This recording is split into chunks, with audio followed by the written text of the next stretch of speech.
Hello, my name is Marcus. I'm the compiler of a collection of therapy quotes entitled Psychoanalytic Self-Awareness Quotes. This is TQ 830 to 837, part 2 of 2. But before we begin, the fox just hopped onto the table, and he found the snacks on the table. Okay.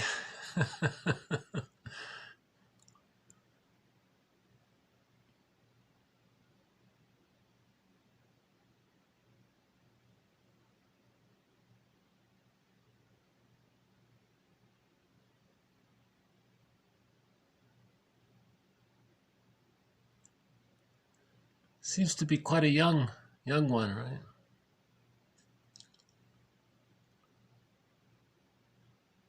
Okay, I guess we'll just leave him alone.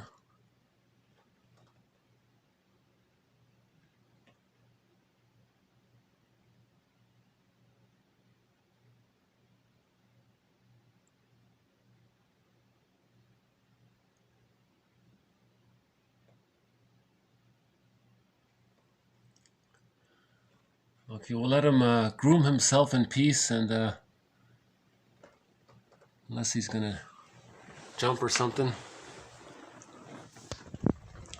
So TQ 830 to 837 part 1, we covered most of the quotes in it, and there was just one quote left, so I'll just follow that up with part 2 here. So this is the last quote in this little set here regarding trauma. Okay, trauma, an experience which, because of its intensity and unexpectedness, is damaging. The initial reaction is shock, which may or not be followed by recovery. Some believe that all neuroses are caused by childhood trauma which remained unresolved in the adult. Okay, so I guess he's still there. I was thinking he might make a jump or something. Oh, there he goes. Okay. Let's see.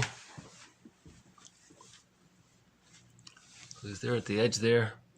Okay, there he goes, huh? Okay.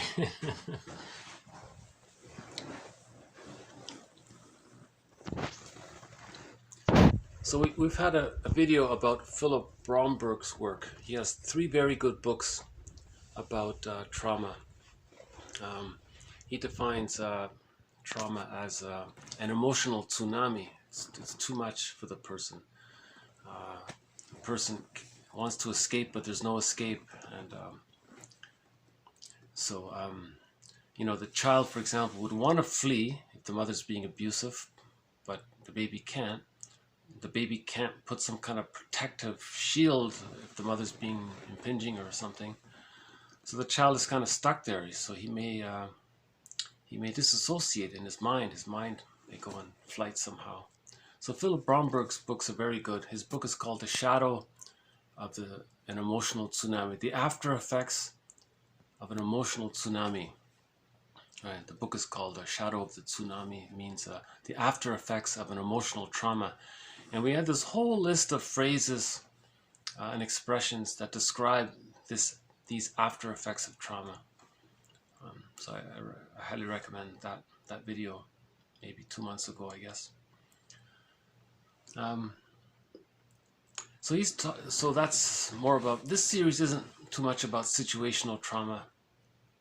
This series is more about developmental trauma, where the child has certain needs, but if they repeatedly get denied, and causing a fixation where the child can't progress to the next phase of movement toward the psychological birth. So again, just briefly, biological birth and psychological birth don't happen exactly at the same time. First, there's biological birth, and the theory is that Psychological birth is sort of a slow, gradual process from birth to the age of 3, and it goes through various subphases.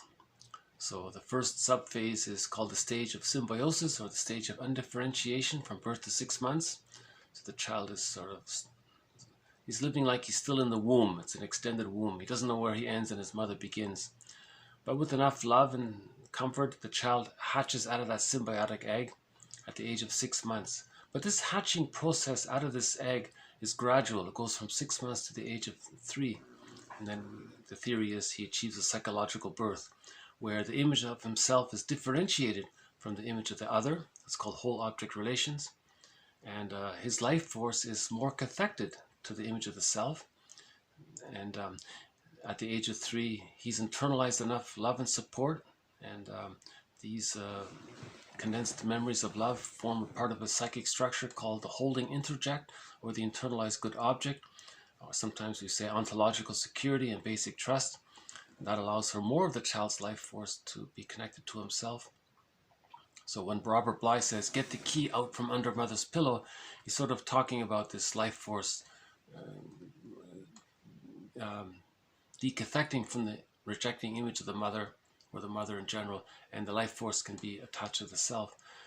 That allows the person more connection to himself. Now he knows himself more, and then he has access, we say at the age of 3, to the capacities of the real self. And the real self is a part of the personality that has various capacities. The real self allows the person a wide range of affect, aliveness of affect, appropriate affect. If he needs to mourn a loss, he can mourn a loss. If the situation is happy, the real self will allow the person to be happy and joyful. There's more creativity, and there's more sort of a expression from the unique side of the person. He's able to express himself as the unique person that he is, and he can feel self-esteem appropriately based on expressing his real self. The real self allows the person mutuality because he's differentiated. He's achieved that whole object relations, and there are other capacities of the real self. But let's say let's say the child doesn't get enough love to complete that process, to get to that point. So we say there's a developmental trauma. So there's a fixation there. And we had in the last video about all these double binds the child might be put in, or if the child is being used to meet the needs of the mother. So that these kinds of things can cause a sort of a developmental trauma in the child. So, developmental trauma can end up with the symptoms that resemble a situational trauma. So if we look at the checklist for situational trauma, developmental trauma is like a situational trauma but spread out over time, and a sort of a delayed onset of it. So it can happen at midlife, at burnout, where the person gets a nervous breakdown or feels burnout, or feels, he doesn't mourn losses. He's repeating some dysfunctional pattern and it's tiring. Then he can develop some of those symptoms of PTSD. That's why he says here, some believe that all neuroses, neuroses is just, it's irrational, but you're still doing it. Like, emotional eating is unhealthy, but you're still doing it. So we're calling that something neurotic. Neurotic is not meant to be pejorative. It's on a spectrum. Everyone's mildly neurotic or slightly neurotic. Some people are maybe a little more neurotic. It just means the person has some kind of a repetition compulsion around a developmental trauma. They're trying to master that trauma. So it's dysfunctional there. So we could say that all dysfunction is caused by childhood trauma, which remains unresolved in the adult. One way of putting it. Okay, so this was the last quote in the set. So the part 1 covered 90% of it. So in part 1 we covered the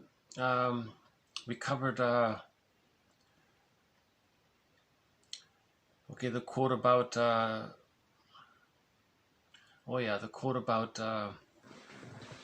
unconscious memory of fusion with the mother. So in the stage of symbiosis, the child's sense of self and the sense of other are blurred. So we call it the stage of symbiosis, and we theorize that's a very blissful feeling.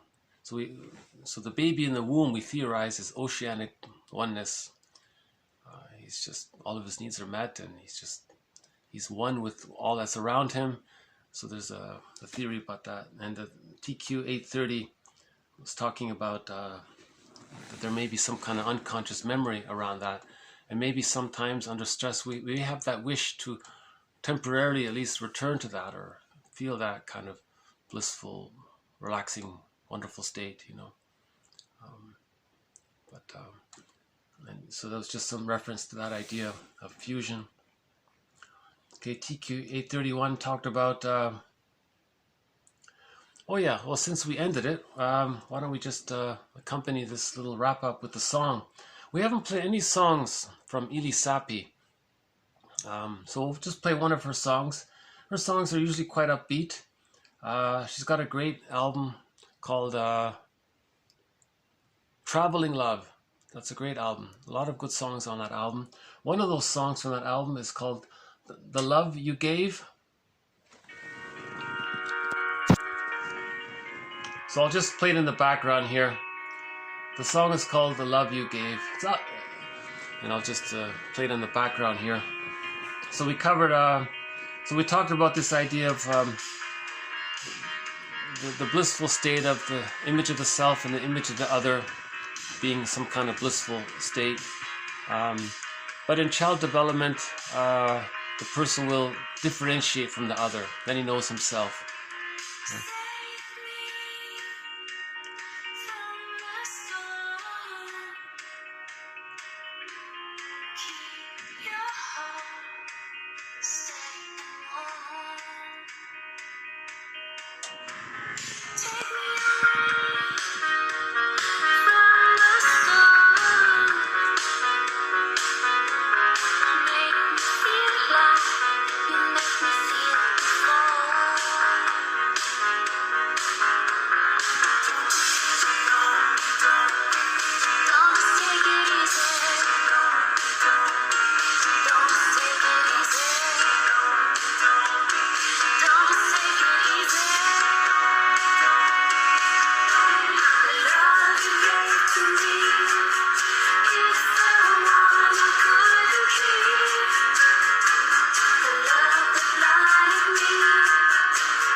Okay. So that's Ili Sapi there. We also covered in 831, we talked about, in part 1, we talked about the whole idea of forgiving our parents if they felt tempted to use the child to meet their needs. If the mother maybe felt lonely, maybe she sought comfort in the presence of the child. But that caused the child maybe to sacrifice some of his own needs in order to preserve the attachment to the mother. So there can be a developmental trauma around that. But with forgiveness, we can work towards healing some of that. Okay, TQ 832 again talked about the idea of differentiation. Because of the fusion there, if the mother's thoughts are maybe very strong, sometimes the child adopts those thoughts as his. That's called identification with the aggressor. And then in later life, that person may kind of repeat that phenomena with others. They may try to induce others to feel what they're feeling. So there's a kind of like a little bit of a boundary, psychic boundary issue there. So projective identification, the template of it is that the baby tries to communicate to his mother with the hopes that the mother will get the message. So if there's a trauma there, maybe that the person still relies on that kind of attempt to get others to feel what you're feeling, to communicate your message. So the solution is to make I statements. So we had a video on I statements already. Play the song again. It's a good song, yeah? Okay, so this is The Love You Gave by Sapi here, playing in the background. We covered TQ 833. As mentioned in part 1, this is a controversial idea about how the child needs to see that his mother sees the child as a separate person. And this helps the child to see his mother as a separate person, and that works towards differentiation. Right? Okay, TQ 834, just added to our collection on emotional eating.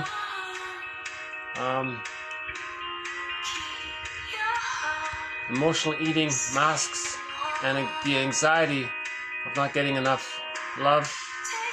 Theory about that. Okay, TQ 835 said repetition compulsion brings neither pleasure nor mastery. So we covered that in part 1. A person may think if they repeat the childish situation again and again, if they repeat the situation, maybe this time they'll get it right, maybe this time it'll happen. But it's a secondary delusion. Nobody in the present can make up for what the parent did. No one can travel back in a time machine to undo that kind of thing that happened. So we talk about what happened to heal and remember and mourn the loss and recognize the coping defense mechanisms acquired and try to rework things around. You can't just repeat a damaging situation and with the hopes that it'll somehow... It's hard to describe, but someone calls repetition pathological after the age of 5. And in this series, we've just been saying repetition compulsion gone awry. Okay, one more quote about transference. Again, the person is repeating the childish situation in the present situation with the therapist, with the fantasy that the therapist is going to be that good father or good parent. But he can't do it. That's not his job to play the role of parent. His job is to enter into a therapeutic alliance where the two work on repairing the client's ego. Okay, his ego. The ego gets damaged in trauma. So we're trying to repair the ego. When the person's ego, conscious ego is repaired, that can immensely facilitate inner healing and so on. Okay, we talked about attachment. There's a thing called the attachment. Everyone maybe might want to consider looking up attachment theory, the difference between a secure attachment style and an insecure attachment style. The insecure attachment style is further subdivided into anxious, avoidant, hostile, provocative, and disorganized, and there are a couple of others, but those seem to be the main ones. Introspection is sometimes like a labyrinth. We reach dead ends, but it's still worth entering the labyrinth. Okay, magical thinking. Children feel overly responsible for things. If they have a fantasy of something, and the movie Spellbound addresses this to some degree. The child, if something does happen and the child thinks maybe he caused it, he feels bad about that. Repression, transference, and we ended on trauma there. Okay, so this has been part 2 of TQ 830 to 837. Thank you very much. More to follow. Bye for now.